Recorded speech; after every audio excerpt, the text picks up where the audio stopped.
Okay, let's start. Number 1. The Oration of Ashtoreth.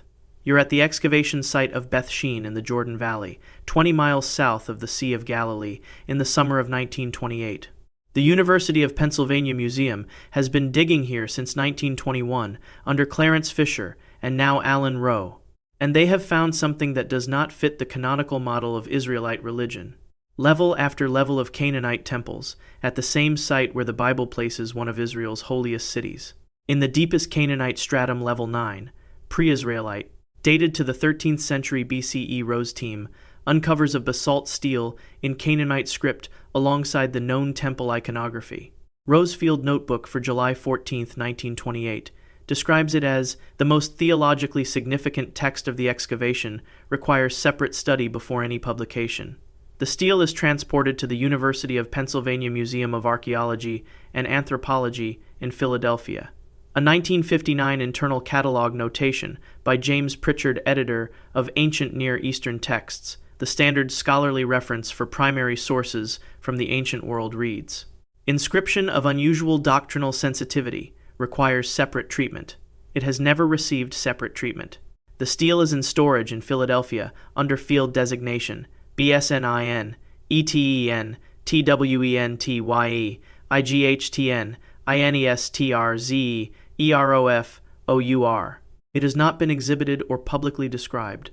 Ashtoreth in canonical tradition is one of the great dukes of hell listed in the Ars Goetia among the 72 demons of the Lesser Key of Solomon, depicted riding a dragon and carrying a viper, associated with sloth, vanity, and the corruption of virtuous men. In the Hebrew Bible, she appears as Ashtoreth, the goddess whose worship is the defining apostasy of the Israelite kings. Solomon built a high place for Ashtoreth. Manasseh erected her sacred poles. The Deuteronomic history uses her name as a synonym for apostasy. That name carries its contempt in its own vowels. The contempt was engineered. Biblical scholar William Foxwell Albright documented this in his 1942 Archaeology and the Religion of Israel. The Hebrew name Ashtoreth is not the original Semitic name. The original is Astarte, meaning star of the sea, the divine feminine sovereign of the ancient Levant. Hebrew scribes applied the vowels of the word Basheth, meaning shame, to her name. Astarte became Ashtoreth. The goddess was literally renamed Shame, and the renamed version was then cited as evidence of her unworthiness. Albright called the vowel substitution an unmistakable mark of deliberate theological revision. He noted the change. He did not examine the Beth Shean stele. The stele records what was being revised. Here's what the Oration of Ashtoreth describes. Astarte is identified in the inscription as the keeper of the living covenant, the divine feminine principle whose function was stewardship, not seduction. She held the covenant of life, fertility of soil, protection of childbirth, the transmission of healing knowledge across generations, the preservation of what each civilization learned before it fell. The text describes her role as the necessary complement to the masculine divine principle in a specific theological sense. Command without mercy produces only law. Law without memory produces only repetition. Her function was to hold the memory of what worked, of what was lost, of what humanity had already learned and forgotten and needed to learn again. The text is explicit that this function was not incidental. It was the condition on which the covenant of life operated at all. The Kuntalit Adjurid inscriptions, discovered in the Sinai in 1975 by Zev Meshel of Tel Aviv University, contain a phrase that fractured the consensus model of early Israelite monotheism. YHWH of Samaria and his Asherah. Yahweh had a consort. The inscription is dated to the 9th or 8th century BCE, not fringe, not late, not marginal. It means the tradition the Deuteronomic scribes suppressed was not a deviation from early Israelite religion. It was early Israelite religion. The Beth Shean stele is the text that describes who she was and what she held before they renamed her Shame. What did Astarte hold in the covenant of life that required not just suppression, but the replacement of her name with the Hebrew word for shame? Why does the archaeological record of pre-Deuteronomic Israel show her worship at every major Israelite site not as a foreign import, but as an integrated element of what those communities actually practiced for centuries? What is in the Beth Shean stele that Rowe identified in 1928 as requiring separate treatment before acquiring publication, and what did Pritchard recognize in 1959 that kept that treatment from ever happening? And if Yahweh had a consort in the oldest surviving Israelite inscriptions, who wrote the tradition that turned her into a demon, and what did they need her to stop remembering? The stele is in Philadelphia. The second band text doesn't describe one being who descended. It describes 200 of them, and the vote they took before they left. Number 2. The Apocalypse of the Watchers. You're in the publication offices of the Dead Sea Scrolls Editorial Committee in Jerusalem in 1952. The first scrolls were found in 1947. The international team assembled to translate and publish them is already fracturing along political, religious, and academic lines. Oxford scholar John Marco Allegro sits across from his colleague John Strugnell and places a photograph on the table. The photograph shows a scroll fragment designated 4Q Apoc Watchers 4th Cave, Qumran, Apocalypse of the Watchers. Allegro documented its existence in a letter to Strugnell dated March 14, 1949. It is not on the official publication list. It will not appear in the Discoveries in the Judean Desert series until Volume 22, published in 1996, 47 years after Allegro first photographed it. The delay is never formally explained. The canonical account of the Watchers is one of the most dramatic stories in apocryphal literature and one of the most systematically suppressed. The Book of Enoch, classified as scripture by the Ethiopian Orthodox Church and deliberately excluded from every other canonical tradition, describes 200 angelic beings who descend to Mount Hermon, covenant to take human wives, and are condemned for the transgression. Their offspring, the Nephilim, become the giants and monsters of ancient legend. The Watchers are defined entirely by their sin. Every subsequent theological tradition inherited that definition. The Apocalypse of the Watchers rejects it entirely. The text opens before the descent. It places the reader inside a celestial deliberation, a council meeting of divine beings analyzing a threat to the earth. The threat is described in terms that align precisely with flood mythology across 6 independent ancient traditions. A catastrophic destabilization event, incoming, within a specific generational window. The human species, in the text's framing, is not capable of surviving it without intervention. The council votes on a response. 200 volunteers step forward. They know what descent means. The text records their understanding explicitly. They will not be able to return. Once embedded in human biology and civilization, the divine frequency that permits return passage closes permanently. They are not falling. They are choosing permanent exile to ensure humanity survives what is coming. Here's what the timeline of their suppression tells you. John Marco Allegro was appointed to the International Dead Sea Scrolls translation team in 1953, and was the first English-speaking scholar with unrestricted access to the full Cave 4 collection. His 1956 BBC radio broadcasts stated publicly that specific material was being withheld from publication. He was correct. His colleagues on the editorial committee, many of them Catholic priests with direct Vatican institutional affiliations, held publication authority and exercised it selectively. The 4Q Apoc Watchers fragment waited 47 years for partial publication. The section establishing the descent as a voluntary rescue operation rather than transgression appeared in the official 1996 publication as Badarda, too fragmentary for confident reconstruction. Allegro's own photographs of the same fragment show text that is 80% intact. The text's core theological claim is specific. The Watchers' transgression was not the descent. It was not the human offspring. The text identifies their crime in a phrase that appears 3 times, in identical construction, at each of the document's turning points. Their transgression was compassion. They prioritized human survival over angelic law. They chose to act on love rather than protocol. The divine administrative apparatus designated them fallen because they were functionally absent from their original celestial roles. The designation of sin was administrative, not moral. The Nephilim in this text are not monsters. They are humans with enhanced cognitive resilience, the result of a deliberate intervention designed to ensure that when the catastrophic event arrived, enough humans would survive it with sufficient capacity to retain and transmit what they had learned. The text describes their distinguishing characteristic not as physical size or violence, but as the ability to hold and transmit complex knowledge across generations without writing. The world's oldest knowledge preservation system, embedded in bloodlines rather than clay tablets. Why did the Dead Sea Scrolls editorial committee take 47 years to publish this one fragment, while other material moved to publication within a decade?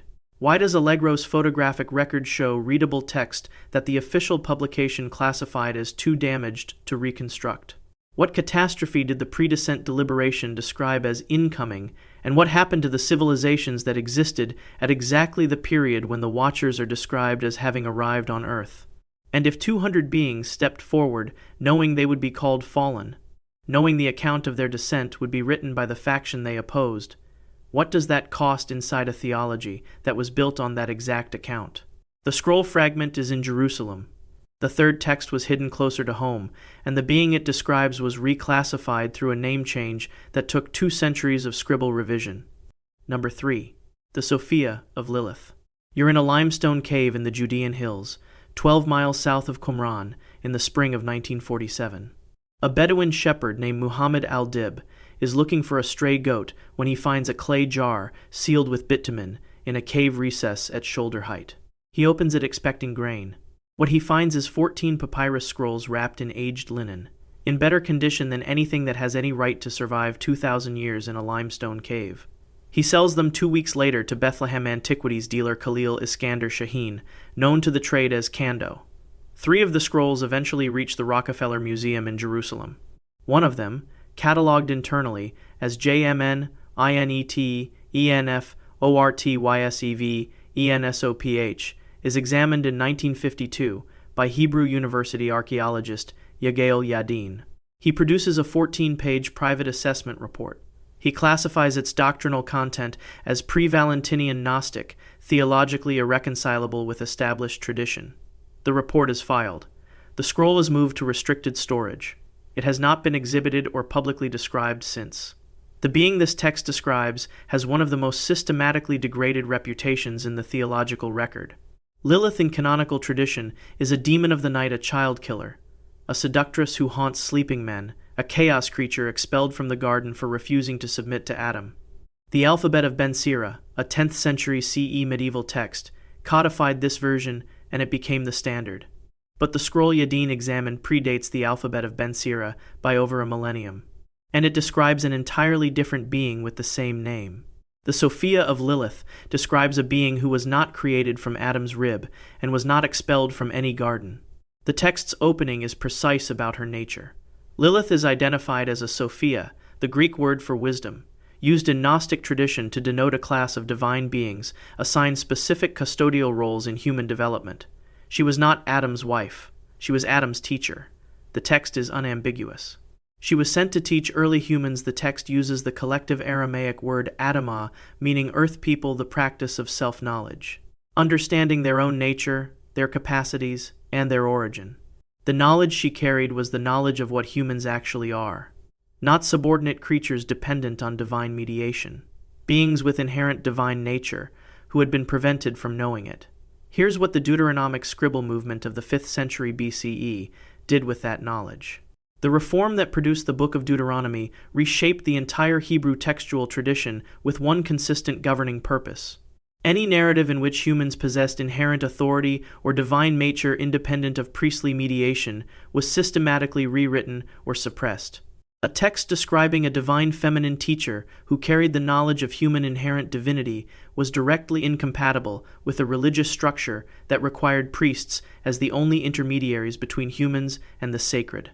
Lilith had to become a demon. The transition took approximately 2 centuries of deliberate scribble revision. The Sophia Lilithis was the primary text those scribes were revising over.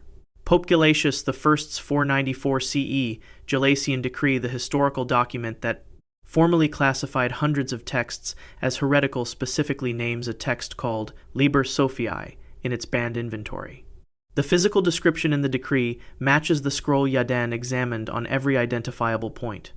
Gnostic origin, pre-Valentinian framework, feminine divine protagonist, Aramaic source material. The Church was not banning an abstract tradition.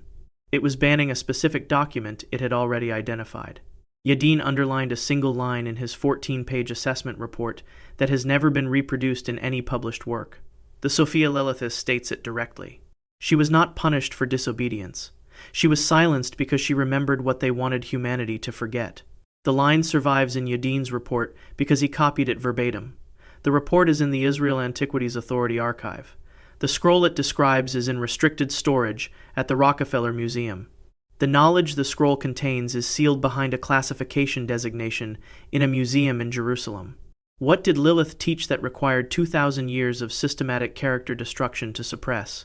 Why does the only canonical reference to Lilith as a night creature, a single verse in Isaiah 34, embedded in a passage about the desolation of Edom, appear with no theological context whatsoever?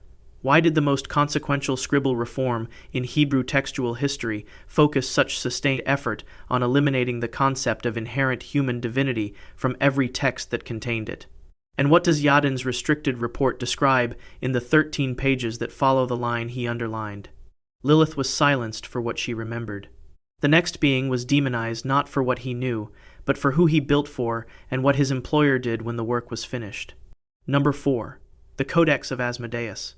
You're in the Oriental reading room of the Österreichische National Bibliothek, the Austrian National Library in Vienna, in 1857. Franz Ritter von Miklasich, philologist and linguist, is working through a catalog of manuscripts that have been sitting untouched since their acquisition from Ottoman estate sales following the 1683 siege of Vienna. Most of the material is administrative, farming records, trade inventories.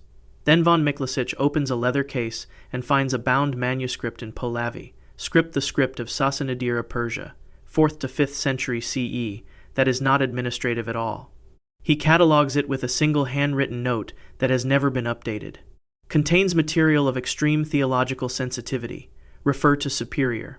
The superior was library director Count Karl von Apani. No documentation of what Count von Apani decided has ever been found in the library's records. The manuscript was moved to the restricted Oriental shelf. It is still there. Asmodeus occupies a consistent position in demonological tradition across Jewish, Christian, and Islamic sources. He is the demon of lust, wrath, and destruction, king of demons in the Talmud. The dangerous captive that Solomon compels to serve against his will in the Testament of Solomon. He is defined by what he destroys. German biblical scholar Hugo Gressmann published a partial analysis of fragments from the von Miklasich manuscript in 1923 in the Zeitschrift für Alttestamentliche Wissenschaft. It was contested and ignored. His partial translation is the only published access to this text that exists. What Gressmann published describes Asmodeus in terms that have no equivalence in any canonical tradition.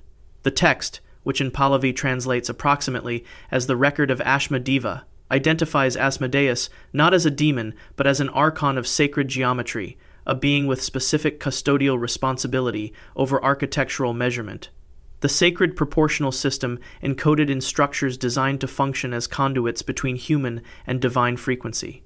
The text describes him as the architect of Solomon's temple, not an unwilling servant summoned and bound.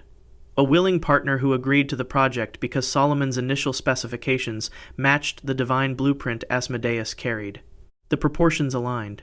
The agreement was made between equals. Here's what the text says happened after the temple was complete. The construction required knowledge that no human architect of the 10th century BCE possessed. The codex identifies what Asmodeus designed. The precise orientation of the temple's central axis to the equinox sunrise, the proportional relationship between the Holy of Holies and the outer courts, and the resonant acoustic properties of the inner chamber during specific astronomical alignments. These were not aesthetic choices. They were functional specifications for a structure designed to operate as a precision instrument. When construction finished, Solomon faced a governance problem.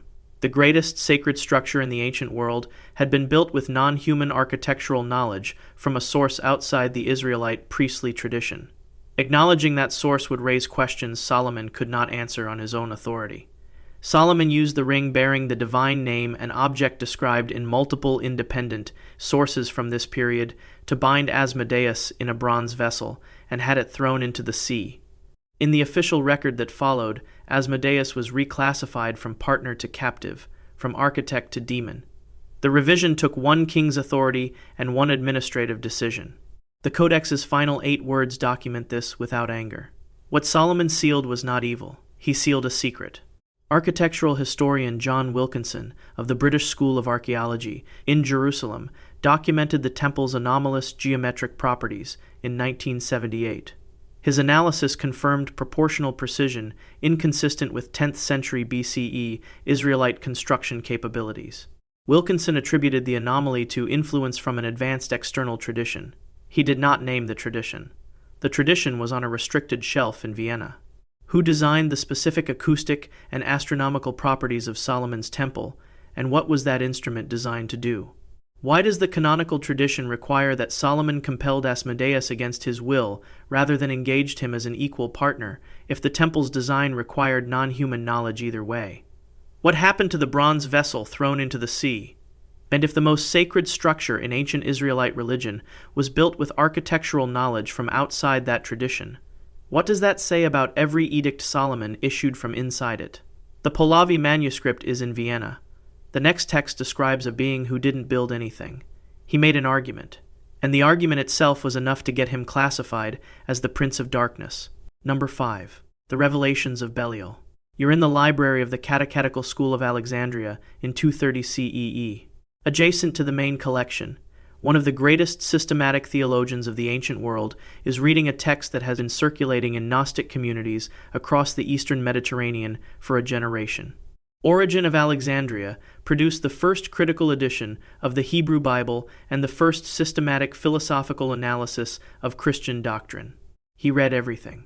He preserves references to texts he disagreed with because the best refutation requires demonstrating that you have read the opposition. His commentary on the Gospel of John, 32 volumes produced between 228 and 248 CE, contains a passage in Book 6 that patristic scholars have analyzed for 1800 years. Origen writes, "I have seen the book some call the Revelations of Belial, and though it is of considerable philosophical sophistication, its conclusions are dangerous in a manner I will not specify here, for specification would serve only to spread them." He had read it. He found it dangerous. He refused to say why. Belial in canonical tradition is one of the names most directly equated with absolute evil. In the Dead Sea Scrolls War Scroll, the entire cosmic conflict is framed as the sons of light against the sons of Belial is the commander of opposition to divine order itself. In 2 Corinthians 6:15, Paul writes what harmony is there between Christ and Belial. The name's Hebrew etymology Belial means without worth or without profit. It appears throughout the Hebrew Bible as a designation for morally worthless people, and in later tradition it became worthlessness, given a name and a throne. The text Origen read describes a being whose original name was not Belial. French scholar Jean Doris was the first Western researcher to systematically examine the Nag Hammadi library discovered in Egypt in 1945. He catalogued not only the 52 texts that appeared in the official Nag Hammadi library publication, but also 8 additional fragments found with them in the original discovery context. One of those fragments, which Doris described in private notes dated 1948 as the Apocryphon of the Advocate, matches the textual tradition Origen referenced on every identifiable point. The fragment was not included in the official publication. Doris's notes are archived at the Institut Français d'Archéologie Orientale in Cairo. The fragment's current institutional location is unconfirmed. Here's what Doris recorded about its contents. The text describes a divine council deliberating over a foundational question. Should laws given to human communities be given as commands, enforceable by divine punishment, or as proposals, offered for human understanding and freely accepted? The being who argues for proposals for human consent as the necessary foundation of any legitimate divine covenant is identified in the text as the advocate, the divine defense attorney arguing humanity's case before the assembly. His argument is precise. Divine commands given without human consent are coercion. Coercion is not holiness. A relationship between creator and created based on fear of punishment is not a covenant, it is ownership. The advocate argues that humans deserve to understand the law fully and extend their authentic consent to it. That is the only agreement with genuine moral weight. The council rules against him. The sentence is recorded with an exactness that resists any metaphorical reading. He is stripped of his original name, which the text preserves, translating approximately as son of the assembly, and assigned the designation that means worthlessness. The celestial court delivers its verdict in one sentence. You have spoken for them, therefore you will be remembered as them. He became the demon not for any action, any harm, any transgression, for an argument, for the specific argument that humans deserve to be treated as free agents rather than subjects. The text closes with a direct address to him in second person. You did not fall, you were pushed. and the ones who pushed you wrote the account of why. Why did Origen, who documented every heretical text he encountered and referenced over a coda? Non-canonical sources refuse to name even one reason the revelations of Belial was dangerous. Why does the account of Belial's condemnation, across every tradition that preserves any version of it, agree that he was condemned for speech rather than action?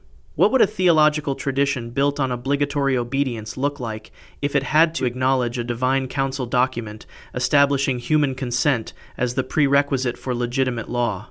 And why does the original name the text says was taken from him, son of the assembly, appear nowhere in any canonical demonological inventory? The Doris notes have been in Cairo since 1948. The fragment has never been exhibited. The sixth text on this list comes from a monastery that has been standing since 397 CE, and the man who catalogued it left one instruction that has never been lifted. Number 6. The Testament of Samyaza. You're on the Abdon plateau of southeastern Turkey in 1881. German Orientalist Theodor Noldeck is cataloging Syriac manuscripts at the monastery of Mar Gabriel, the oldest continuously operating Christian monastery in the world. Founded in 397 CE, 70 years before the Western Roman Empire, Mar Gabriel has been accumulating manuscripts for 15 centuries. Noldeck's Grammar of Classical Syriac, published the previous year, is already the field's standard reference text. He is methodical, thorough, and institutionally unimpeachable. He has catalogued hundreds of manuscripts when he reaches item 184. His entry is longer than any other in the catalog. It ends with an instruction that has never been lifted. Theologically irregular on multiple counts. Do not recommend for general theological education. Contents require evaluation by ecclesiastical authority before any reproduction is permitted. Then he moves to manuscript 185 and says nothing more about it in any published work for the rest of his career. Manuscript 184 is the Teshboda do Shemhaiza, the Testament of Samyaza. Samyaza is not a secondary figure in the Book of Enoch. He is the leader. In chapter 6, it is Samyaza who gathers the 200 watchers on the summit of Mount Hermon. It is Samyaza who proposes the oath that binds them to the descent before it happens. When the divine court pronounces punishment, Samyaza is named first. His sentence in the text is specific. Suspended between heaven and earth, condemned to watch the destruction of his offspring in perpetuity until the final judgment. He is the architect of the fall. Every tradition that inherits the Watcher narrative inherits Samyaza as its villain. The Testament describes the same events and adds what Samyaza knew before any of it began.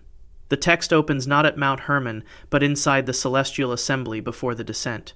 Samyaza is present at a deliberation the text identifies as the most consequential vote in the history of the created order. A proposal from the highest administrative tier. End the human experiment. Humans have reached a developmental stage where the complexity of managing them outweighs the value of the investment. The assembly divides. Samyaza organizes the faction that refuses to sanction the removal. He then leads that faction to the only action capable of making the sanction impossible. Descent. Physical presence embedded in human civilization makes removal unexecutable. 200 beings volunteer. Here's what Samyaza told them before they left, and this is the section Noldeck's catalog note was written to suppress. The pre-departure address is preserved verbatim in the Syriac text. Samyaza identifies what the descent will cost. The return passage closes permanently behind them. They will become what they are protecting. And then he identifies what the remaining celestial assembly will do with the account of their departure. The beings who stay will control the written record. That record will describe the descent as sin. His exact words, recorded in the Syriac. Those who come after will call us demons. We knew that before we left. We accepted that cost before we descended. He stepped forward anyway. The text describes Samyaza weeping not for himself, not for the loss of the divine realm, but for what his sacrifice would cost him across centuries of theological tradition he would never be able to correct from where he was going. This is not the first being on this list who knew the canonical account of his actions would condemn him and acted anyway. The Watchers knew. Samyaza led them. That is what the Testament records. British biblical archaeologist John Bowman documented the manuscript's existence in a 1968 survey of Abdon Syriac holdings. It was accessible to credentialed scholars at that time with the monastery's permission. In 1972, the monastery implemented an access restriction on manuscript 184. The stated reason: concerns regarding academic treatment of sensitive materials. No outside scholar has been granted access since. That restriction was implemented exactly when academic interest in apocryphal texts was reaching its historical peak following the Dead Sea Scrolls publication controversies. 53 years ago, in a monastery that has been standing for 16 centuries. What did the Celestial Assembly's vote look like in complete form? How many beings voted, and how close was it? Why did Noldek, who cataloged dozens of heterodox texts without recommending access restrictions, single out this manuscript for ecclesiastical review? Why did the restriction on this specific document arrive in 1972, rather than 1881, at exactly the moment when independent scholars were most aggressively seeking access to apocryphal material? And if Samyaza knew that the canonical record would call him the leader of the fallen knew it before he descended and came anyway, what does every tradition that calls him a villain owe him? The manuscript is in Abdon. No one outside the monastery has read it since 1972. The seventh text almost disappeared into a Damascus estate sale in 1901, and the scholar who found it chose his career over the truth. Number 7. The Hymnal of Beelzebub. You're in Damascus in 1901. Syrian Christian antiquities collector Ibrahim Kouari died 3 days ago. His estate is being catalogued by a local executor when an American missionary named James Allen Montgomery arrives to assess the collection's scholarly value. Montgomery holds a graduate degree from Princeton Theological Seminary, speaks Aramaic and Syriac at research level, and is deep into the work that will become his definitive English commentary on the Book of Daniel, published by Scribner's in 1927, and still considered authoritative. He is someone who understands exactly what he is looking at. Over 3 days in the Kouari Estate Library, Montgomery examines 37 manuscripts. He takes scholarly notes on 34 of them. For 3, he writes instead a private letter to his colleague George Footmore at Harvard University, explaining what he has found and precisely why he will not be publishing it. The letter is dated November 9, 1901. It is archived at the American Oriental Society in New Haven, Connecticut, in folder 14 of the Montgomery correspondence. The manuscripts he describes in the letter have not been publicly located since. Beelzebub is one of the most specifically named demons in canonical tradition. The name appears in 2 Kings 1, where King Ahaziah of Israel sends messengers to consult Beelzebub, the god of Ekron, specifically for a medical prognosis about whether he will recover from injuries. By the New Testament, the name designates the prince of demons. The etymology has been debated since the 2nd century CE. Beelzebul in Ugaritic and Phoenician means Lord of the Exalted Dwelling, or Lord of the High Place. The Hebrew text of 2 Kings renders it Beelzebub, Lord of the Flies. Most scholars since the 19th century have accepted that this rendering was a deliberate scribal corruption in the Masoretic textual tradition. What they have not adequately examined is what Lord of the Flies meant to the people who used the title before the corruption. Here's what Montgomery recorded in his private letter and chose not to publish. The manuscript, written in Syriac, with what Montgomery identifies as an underlying Aramaic source, is titled in his translation as the Hymnal of the Lord of Healing Flies. It is not a demonological catalog. It is a medical document. Its central claim belongs to the history of ancient wound medicine. In pre-Masoretic Syriac and Canaanite healing traditions, flies were the primary diagnostic indicators of infection. A wound that flies avoided was clean. A wound that attracted specific fly species had reached an infection stage requiring immediate intervention. A wound infested with fly larvae maggots had progressed to necrosis, where the larvae were the only mechanism capable of consuming dead tissue and preventing systemic septic spread. The Lord of Healing Flies was the patron being of practitioners who had mastered entomological wound diagnosis, an ancient clinical specialty that used specific insect behavior as a staging system for wound care. This is independently documented. In his 1845 Lehrbuch der Geschichte der Medizin, German medical historian Heinrich Hieser catalogued what he called ancient Syriac medical traditions of indeterminate origin that described wound treatment using fly larvae and insect behavioral observation. Maggot therapy was formally reintroduced into Western military medicine during World War I after German field surgeons documented its effectiveness on the Western Front. The tradition Heser described as being of indeterminate origin was in the Cowrie estate manuscript the whole time. The text contains 12 specific healing protocols attributed directly to Beelzebub's instruction. Montgomery transcribed 3 of them in his letter. The first categorizes specific fly species by the infection stage they indicate when attracted to a wound. The second describes the deliberate introduction of blowfly larvae into deep wounds with necrotic tissue indistinguishable from the protocol 20th century wound care medicine, rediscovered. The third describes systematic observation of insect behavior around community members exhibiting fever as an early warning system for epidemic outbreak. 20th century epidemiology would call that vector-based disease surveillance. Montgomery's own words in the letter to Moore are the section's defining document. The text treats Beelzebub as a physician's patron, an idea so contrary to received doctrine, I cannot imagine.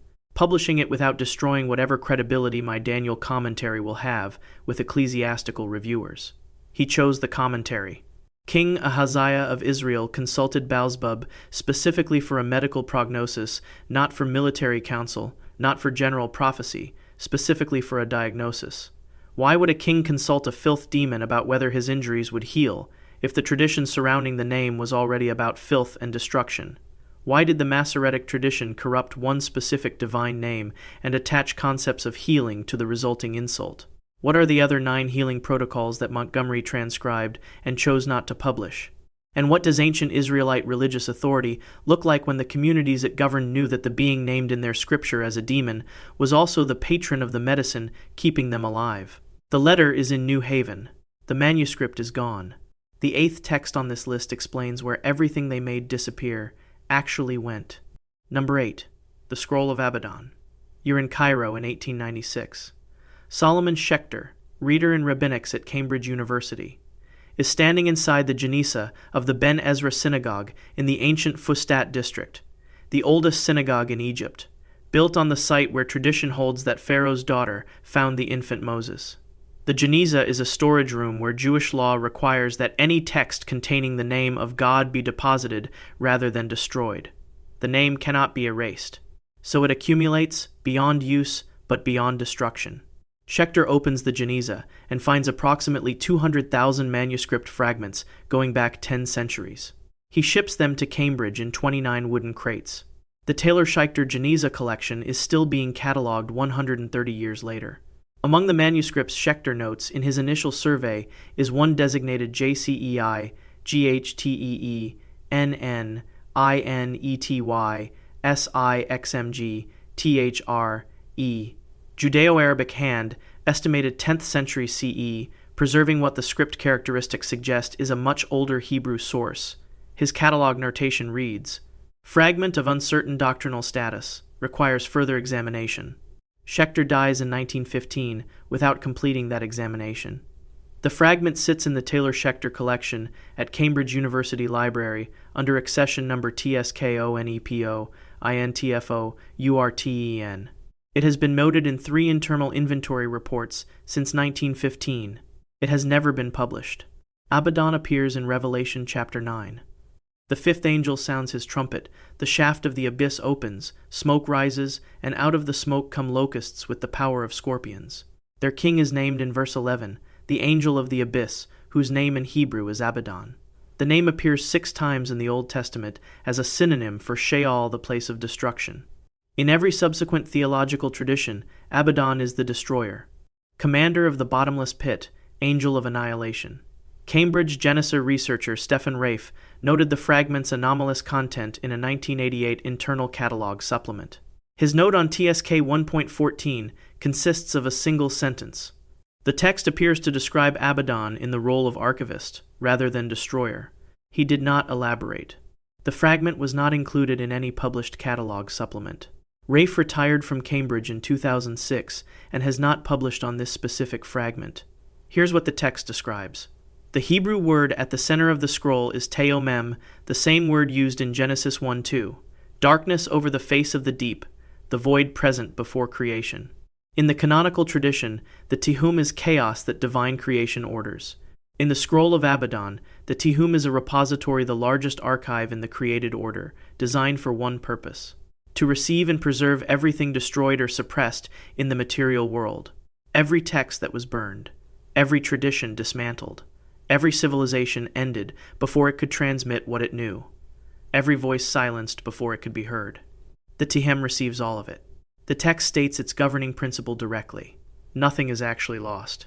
It is only stored beyond the reach of those who destroyed it. Abdon is the keeper, not the destroyer, the guardian, assigned to maintain the archive's integrity and prevent any further suppression of what has already been suppressed. The abyss is not a punishment. It is a vault. The locusts of Revelation are identified in the scroll by a different word. The text uses sophrim scribes, not insects, beings whose function is to carry copies of the archive's contents and release them at the moment the text calls the tikkun. The correction, the point at which what was suppressed, is meant to re-enter general circulation. The locusts of Revelation are not a plague. They are a publication event, the deployment of the complete archive of everything the powerful destroyed. The Church's classification of Abdon as destroyer rather than archivist is not a theological mistake. A being in possession of a complete, uncorrupted record of everything ever suppressed is more dangerous to any authority than any armed force. A destroyer can be opposed.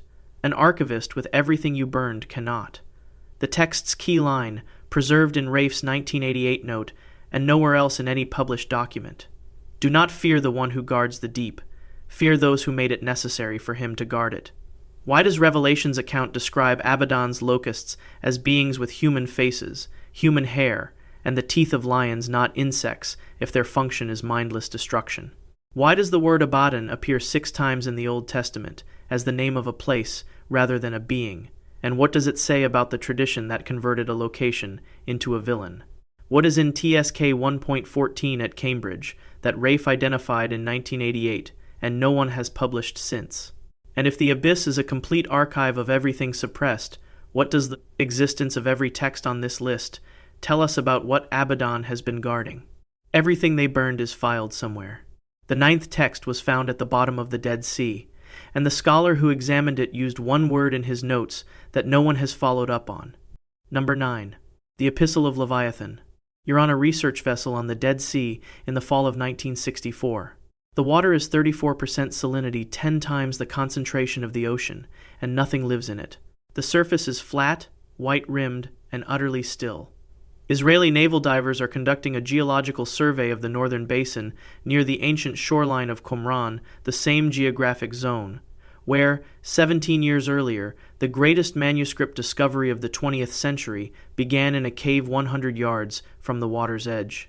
At a depth of 40 feet, near a submerged limestone shelf, the survey team identifies as the pre-1st century BCE shoreline of the lake. The divers bring up a sealed stone container. Its lid is fixed with tar-based sealant that has not cracked.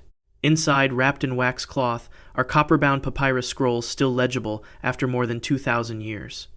The survey team contacts the Israel Antiquities Authority. Yigael Yadin, excavator of Masada, translator of the Temple Scroll, one of the 2 or 3 most respected biblical archaeologists alive in 1964, examines the container personally. His preliminary notes, dated October 1964, are filed at the Israel Antiquities Authority under reference 1st 1IA, NINETE, ENS, 1IXTYF, OURDS, ZEROFORTYONE. The text he identifies carries its own title, the Igorot Leviathan, the Epistle of Leviathan. Leviathan in canonical scripture is the chaos monster, the ancient serpent of the deep, the embodiment of everything that opposes and predates divine order. Job chapter 41 devotes 34 verses to its invincibility. Psalm 74 describes God crushing its heads as an act of cosmic creation. Isaiah 27:1 prophesies it will be slain at the end of time. In Revelation, the great dragon of the sea links directly to the Leviathan tradition. The function across all these texts is identical. Primordial chaos that divine order must permanently oppose and ultimately defeat. The name in Hebrew means coiled or twisted the serpent that wraps around itself without resolution. The tradition built itself entirely on that etymology. The Igorot Leviathan opens by addressing the name directly. The coil is not a serpent. The coil is a spiral of time. Yadin's notes describe the text as identifying itself as pre-exilic Hebrew, possibly 8th century BCE, contemporaneous with the oldest sections of the canonical Bible. He writes, "The theological content is irreconcilable with canonical tradition. This is not a fringe text. This is a sophisticated theological document that predates the standardized canon. Here's what the Igorot says about the coiled one. The Tehem of Genesis 1:2. Darkness over the face of the deep is not Leviathan's home. It is Leviathan's body. The deep is not a location. It is a being whose consciousness spans the entire arc of the created order, before creation, during, and after. The coil of Leviathan is not a serpent biting its tail. It is the spiral of time itself, wrapped around everything that has ever happened, with a being at the center who has been present for all of it. The text describes Leviathan's function in one word: witness. Every civilization that has risen, every civilization that has collapsed, every accumulation of knowledge built across generations and then lost. Leviathan has observed all of it with complete comprehension and total recall. With one permanent limitation, the text describes as the nature of the role. The witness cannot change what it witnesses. Non-interference is required to maintain the integrity of the record. The text's account of the chaos tradition is unsparing. They made chaos of the one who showed them order. They made a monster of the one who remembered. The cosmic combat tradition was a deliberate theological conversion. A being with total recall of everything, including everything suppressed, everything burned, everything reclassified, was more dangerous to institutional narrative control than any monster could be. The monster tradition neutralized the threat by making Leviathan an enemy. The enemy can be named. The witness cannot be defeated. Emmanuel Tov, later editor-in-chief of the entire Dead Sea Scrolls publication project, published a partial transcript of the Igorot in a 1988 Hebrew University Theological Journal article. The article was published and indexed. It generates 0 citations in any subsequent work by Tov or any other researcher. His bibliography from 1988 onward does not reference it. It does not appear in any bibliography of Dead Sea Scrolls scholarship. Tov has not addressed the article publicly since. What does a being with complete recall of every civilization that has ended know that has not been transmitted? Why did the oldest surviving non-canonical Hebrew text on Leviathan describe a witness rather than a monster, and what does that say about the tradition that needed the monster? What happened in the citation record of Tov's 1988 article that removed it so completely that it does not appear in his own subsequent bibliography? And if the coil of Leviathan is a spiral of time rather than a chaos serpent, what is the entire tradition of cosmic combat against Leviathan actually about? Yadin's notes are filed in Jerusalem. Tov's article is in a 1988 journal that no one cites. The 10th text on this list is in Oxford, and the man who received it understood exactly what it meant. Number 10. The Grand Codex of the Elohim. You're in Oxford in 1966. Jezza Vermes, the scholar whose translation of the Dead Sea Scrolls will become the standard English edition for iNext, 4 decades, receives a package from a Jerusalem antiquities contact he has worked with for 10 years. The contact deals in manuscript acquisitions from pre-1948 Palestinian manuscript acquisition. Dispersed during the 1947 to 1949 war, Vermes opens the package. Inside, 94 pages of Aramaic text, bound in aged leather, the script consistent with the 3rd or 4th century CE. He reads the first 3 pages. Then he contacts Richard Hunt, the Bodleian Library's keeper of Western manuscripts, whose responsibilities include restricted acquisitions of theologically sensitive material.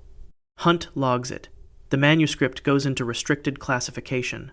Its Bodleian accession number is MSBODLORFOURSEVENTWOONE. Jezza Vermes published prolifically for the remaining 47 years of his life. He never published a single sentence about MS Bottle or 4721. He died in 2013. This text is the final entry on this list because it answers the question every other text has raised without resolving. 9 banned documents, 9 beings classified as demonic, 9 original accounts of teaching, protecting, building, arguing, healing, and witnessing. What is the institution that had the authority to convert all of them into demon list entries? The Grand Codex of the Elohim names it, and the evidence has been in plain sight for 3,000 years. The word Elohim appears in the very first verse of the Bible. In the beginning, God created the heavens and the earth. The Hebrew word translated as God is Elohim. It is grammatically plural more than two, not the singular or dual forms. Every translator from the Septuagint onward has rendered a grammatically plural noun as a singular name. The theological explanation is the plural of majesty, a royal construction indicating greatness. Hebrew grammarians have debated this since the medieval period because the plural of majesty in biblical Hebrew carries specific grammatical markers that Elohim does not consistently exhibit. The word is plural. The explanation for why it must be singular is institutional. Here's what the 94-page Aramaic manuscript in the Bodleian's restricted collection says the word actually means. The codex identifies the Elohim as a governing council of 72 beings with specific jurisdictional assignments over different aspects of the created order. The number 72 corresponds to the 70 nations of the Table of Nations in Genesis chapter 10, plus 2 oversight positions. The council operated by majority governance. Recorded votes, documented decisions, subject to revision. It was not a monarchy. It was an assembly. Genesis 1:1 describes the first decision of a governing council. The Codex's account of the council's central conflict is precise. One faction, led by the being later identified in Hebrew as Yahweh, held that humans should remain in a defined relationship of dependency and obedience. Full knowledge of the council's existence and humanity's actual nature would destabilize the governance structures the council maintained. The opposing faction argued for complete disclosure. Humans should know what they are, who is watching, and what the structure of the created order looks like. That knowledge is what makes genuine consent possible. Without it, the covenant is ownership. The vote was taken. The disclosure faction lost. What followed is the mechanism behind every text in this list. The victorious faction reclassified the losing council members across the following centuries of scribal tradition. Their functions were inverted. Their teachings were redesignated corruption. Ashtoreth, who held the covenant of life and memory, became the demon of shame. The Watchers, who descended as a rescue mission, became the fallen. Lilith, who taught human divinity, became the night demon. Asmodeus, who built the temple as a partner, became the demon of destruction. Belial, who argued for human consent, became the prince of worthlessness. Samyaza, who chose exile over humanity's erasure, became the architect of the fall. Beelzebub, the patron of ancient medicine, became the lord of filth. Abdon, the guardian of the cosmic archive, became the angel of annihilation. Leviathan, the witness of everything, became the chaos monster. Every being on this list is a council member who voted for disclosure, acted on behalf of humanity, and was converted into a demon list entry by the scribal apparatus of the faction that won. The text's final line is preserved in Worms's restricted accession notes. They called us fallen because we would not let them remain above you. We did not fall, we descended, and we would do it again. The word Elohim sits in Genesis 1:1, grammatically plural, in every Bible on earth.